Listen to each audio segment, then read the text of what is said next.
And let's get into this RuPaul's Drag Race RuCap that I want to get into. So yeah, I watched the episode of RuPaul's Drag Race. I was working on Friday. What was I working? I think it was a Knicks game. So um after I watched the show, what had happened was I was like, oh, I had to watch it more than once because I have to always get my wait, hold on. Why am I going to the wrong thing? I had to get my bearings in a row because it's like I can't just watch the show one time and just have everything. I got to be able to give my full opinion, so I have to watch the show more than once just so I can get my notes. Because it's like I want to take it in, and then the second time it's the other stuff. So, and I got a lot of notes too. So, of course, after Sadness was saved, because that's what we call her around here, instead of Mona Lisa. They all wound up going into the workroom, and you could clearly see on a lot of the girls' faces that they were not happy to see her there, including Corey King, who has made no qualms about the fact that she don't like her Mona Lisa. So, and then she was talking about she wants to see the competition dwindle. But then after we saw that little outfit you made in the new challenge that we're about to get into, ma'am, you could have been one of those girls that could have helped them rate in, the situation dwindle because you wasn't giving. So be careful. A lot of you queens, when y'all talk about you want to see the competition dwindle, like y'all are like top queen stuff on the show, because a lot of y'all not really giving as much as y'all think y'all giving. So then, while the girls were sitting down talking about what had happened and stuff, Lana Jarrett basically confronted Joella over her Drag Race Got Talent performance, where Joella was like, I was just keeping it real with you. I wasn't really a fan of your performance. But then again, when I was looking at Joella, I'm like, girl, but you wasn't really serving in your performance either. I don't know what kind of drag queen performance you thought you was doing, but the song was trash. The Everything that you was doing was a choice. So you really wasn't serving as much as you was serving. But if I had to choose between you and Lana Jarrett, quiet as it's kept, both of y'all songs was trash. But so I wouldn't be able to make a decision. I burned both songs at the stake, quite frankly. But for you to criticize someone and talk about their song, like, girl, you wasn't really giving with your song either. And then in regards to that whole situation, this is where I had to cackle. Because then you had um her Mona Lisa. I'm supposed to be calling her Sadness, but whatever. I'm probably flipping back and forth with that. But she was like, did you have to hold your wig up and rate a queen then too? And then, Miss Mamas had to come out and say, I'd glue it down if I had to lip sync against you. And they had the nerve to go, and when she was in her little corner with one of the other queens, and was sitting there talking about, it was like you threw a dagger at her too, in regards to talking about like you would have beat her in child. Well, she can't beat you. Then she damn sure couldn't beat me. And she was like, wait, what? It's like, well, how you gonna try to read me coming for, um, in that whole situation? It's like, no, you're not gonna hit me with the stray. How dare you, bitch?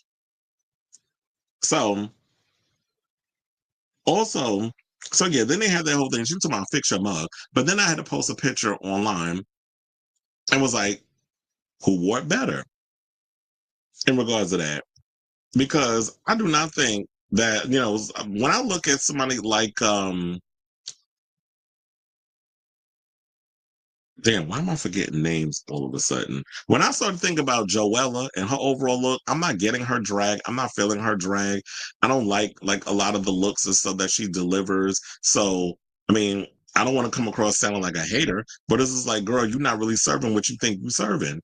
So, when I posted online, I was like, who was serving it better? Was it Mona Lisa with their Marie Antoinette look, or was it Joella? And a lot of people were saying Mona Lisa. And when you think about it, it's sort of like,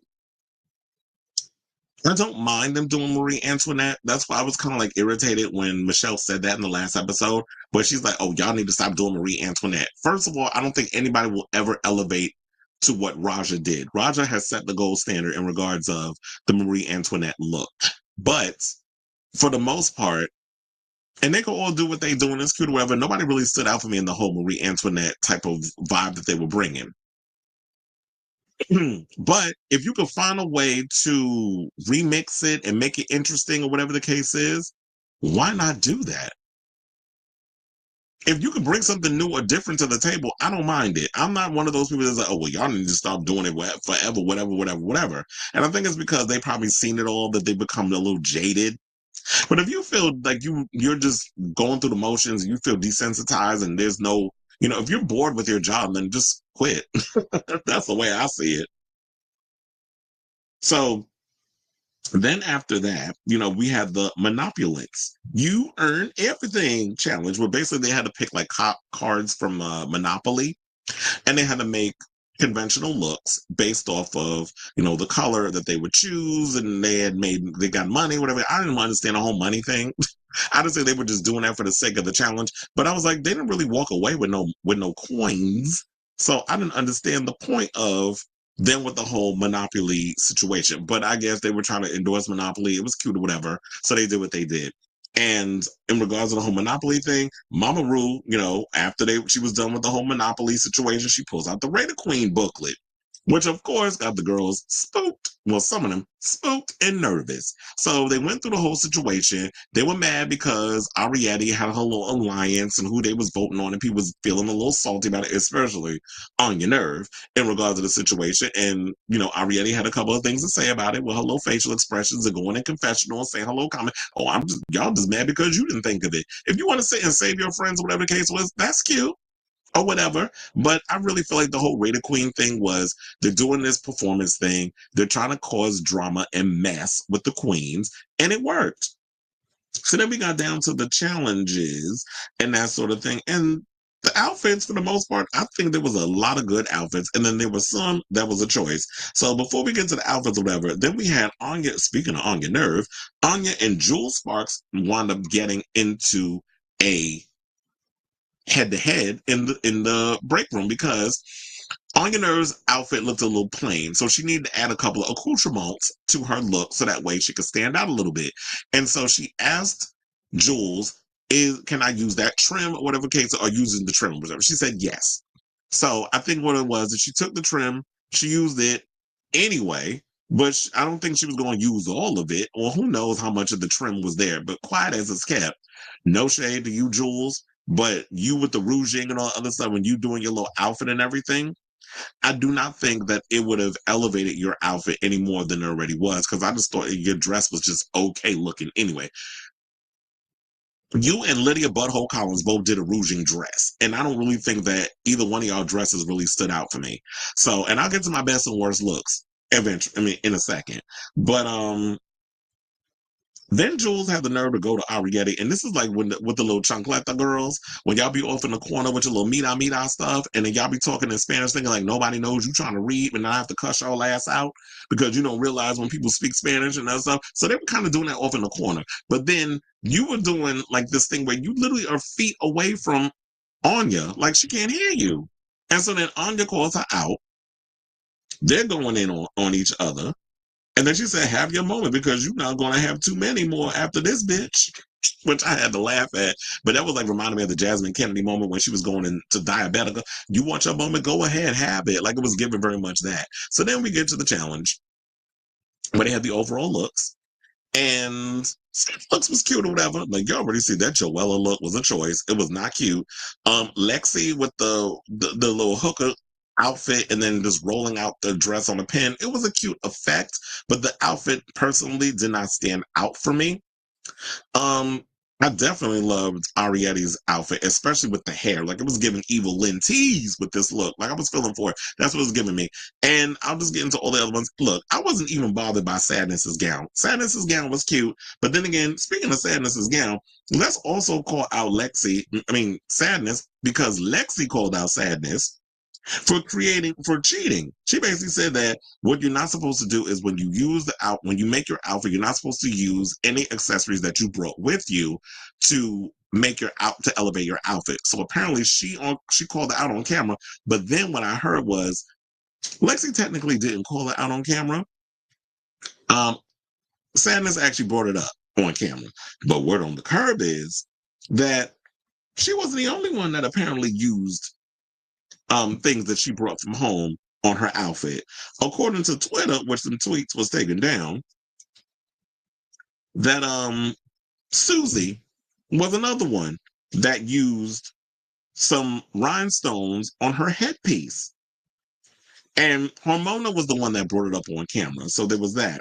So, in my overall opinion, my top looks, I would say Sam Starr, who actually won. You see her over in the bottom right. Pomona Lisa, I actually liked her look. Like, even though, because she makes outfits for a living and stuff. So I wasn't bothered about her look. It actually was cute. Ariete, as I said, loved the hair. Crystal Envy was another favorite. I even like On Your Nerves look. And Susie too. But Susie too, when you saw the headpiece or whatever, that was the one they were saying that she used rhinestones on. But I think that she needed a prop to go along with her devilish look. So you came out looking like the devil, but I really feel like maybe you needed like devil horns, or not devil horns, like a pitchfork or something on it. Like, she needed something, a prop, a purse. I don't know. She needed something to go along with it. You just came out looking a little too, like, the outfit, I guess you wanted to speak for itself, but it just looked a little too plain. You needed something to come out with. And then my bottoms, I would say Joella, Lucky Stars, Lana Jarre, Corey King. Because Corey King, child, you with that big bird hooker look, it was not working for me. Lydia Butthole Collins, I was not feeling your outfit either. And the other girls I didn't mention were safe. But for the most part, it was a lot of bottoms, in my opinion, than tops. Now, um, then we had the lip sync, and shout out to Sandra Bernhard, because Sandra Bernhard was the guest, celebrity guest. They had the Safe Queens, which was Acacia Forgot. Now, see, this is why I hate her name, because it's like, literally, it's embedded in my head. Acacia Forgot, I forget her damn name. So they was like, yeah, it was Acacia Forgot who got that stray from Joella, which I was like, girl, relax. So then we had Acacia, Crystal, Hormona, Jules, Lana, Lexi, Lydia, and Susie. They were the ones who were, you know, safe, where they left the tops and the bottoms on stage, and the critiques began with Lucky Stars. So Michelle basically told her that there are some rough edges on her look, and she immediately breaks down. T.S. Madison, who I'm loving the fact that she's on the show a lot more, and it seems like they're allowing a lot more of her critiques to make it onto the show, told her the problem was with how she sold the garment. That's French for garment. So then T.S. also told Ariete that she did a great job with her sexy red dress, and the rest of the judges agreed. Michelle also told Corey that her body is bodying, which we already know that she gives that. She definitely knows how to cinch and put in the padding and make herself look good. But that yellow outfit was a chop. I don't know what she thought making that, but yeah, that was a mess. But I feel like the reason why they saved Corey is because Corey has a little bit more to give in regards to the drama and stuff on the show. So production is going to keep her around. I love Lucky Stars, but Lucky Stars has been a little too reserved and quiet. I'm still gagging over the fact that she ended up in the bottom alongside Joella, and how she was the pork chop of the season. That is what I gagged from. And you know what I think was the problem with her overall look? I think the problem with Lucky's look was that I feel like she should have brought the unconventional look to what she was doing. She just changed up and diverted so far away from what she does on the show. I mean, or her overall aesthetic, that I think that the judges were just like, "What are you doing? Like, you wearing a regular long hair, you had the makeup was a little too much. Like, I feel like you pounded on the makeup, and then the gown just wasn't giving. So it just looked like it was so far removed from who you are as a talent. If she would have brought us them unconventional Nina Bonina Brown S type looks, because I knew like I believe they were like siblings at one point, or family, and they come from the same like house, whatever the case is. But if you were kind of going for that whole unconventional Nina Bonina Brown style, where you make a lot of your looks, you could have brought that to the challenge. You're just using fabric instead of like whatever you could find. And this is why I be telling you girls, y'all need to start doing sewing challenges.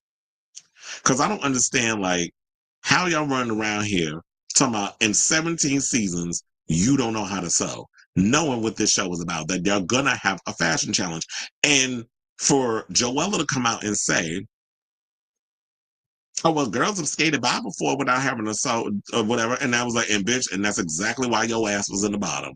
Having that kind of attitude, that's why you was in the bottom. So you can't walk around with that type of attitude thinking that, well, if I do this, this, and this, then I can get by. I can skate by. Don't have that kind of attitude, that type of mentality, because then it could get your behind sent home. So Sam Star ended up winning the challenge, which was well deserved because I was living for that blue outfit. It was everything. And then Sandra basically told Anya that she had her focus. And TS told her that she definitely was serving rich bitch energy. So when Anya ended up in the top, you already know that was pissing off some of the girls in the challenge, especially, you know, um, Jules Sparkles. That was pissing off because he was like, well, she did my trimming. She still was like in the top. And I'm like, girl, even if you would have put the trimming on that outfit you wore, as I said before, I don't think it would have elevated your look. It was just that, you know what? Anya was just lucky enough to have enough of a good fashionable eye that she knew where to put the trimmings and make her out and elevate her outfit instead of being some just simple tube dress. Now, following the deliberation, Rue announced that the winner, as was Sam Star, as was well deserved. Ariane and Anya were also in the top. They were runners up. Rue saved Corey King from the bottom, leaving Lucky Stars and Juella to lip sync for their lives. And they lip synced to Paula Abdul's The Way That You Love Me, which I love that song. The lip sync was a choice, but for the most part, I love that's like one of my favorite Paula Abdul songs. And I really wanted Lucky to win. However, and I wasn't that bothered about you taking off the tube dress because you want to move around. The minute them shoes started flying, I was like, "Oh, she's done. She lost. Like, no, it's not gonna happen." And I was like, "Damn, she's going home." And so I felt it in my gut, and she ended up being the pork chop of the season, and she ended up sashaying away. And so she pulled the lever because they give you like another chance to save yourself. This is like the It's Chocolate season, just with a lever and water. So Michelle got up there. She pulled the lever 3. Michelle didn't go down in the water, so Lucky went home. And this is all production. Like you already know them levers is not the number where it's gonna rig. We already see the rigor for what it is. So yeah, unfortunately, Lucky went home. Hopefully, she comes back for All Stars because she definitely deserves her opportunity to be in the spotlight and to go further. But I do feel like she put too much pressure on herself, especially with the overall attitude of like, um, oh, I'm doing this for my family. My family is not, da da da da. And it's like, you know what? You'll be a success. You'll be out here doing your dragging performance. But then again, we have heard stories that a lot of drag queens are struggling. We did that story. So, oh yeah, I want to show y'all. Oh yeah, so we have the lip sync of the girls in regards to like who was doing what, and yeah, they served. But yeah, Joella, that outfit is just horrible. It really is, girl. So, so I think that's my overall assessment of Drag Race. Oh, and let's not forget this because Joella had the nerve, the cheek, the absolute unobliterated gall to call herself an icon in the local drag scene. I'm like, according to who? Because you trying to say that you up there on the same level as a bitch pudding, as a meatball, as a Willem, as a Ray Latre, like any of those LA queens? Because, ma'am, if you are the pinnacle, if you are an icon in the local drag scene, then LA, y'all got a problem. Like, if this is your level of drag, I don't know what to tell you. I think maybe y'all need to reprioritize your stuff because that ain't it. Like I said, or maybe she is. You want to know something? There's some people, and I've said this before, there's some people that are good at drag race, and there are some people at doing drag. And that's what she gives. So I say all this to say, what do y'all think of this RuCap of episode 3, Monopulance? You earn everything. Whatever your thoughts are, let me know in the comments down below.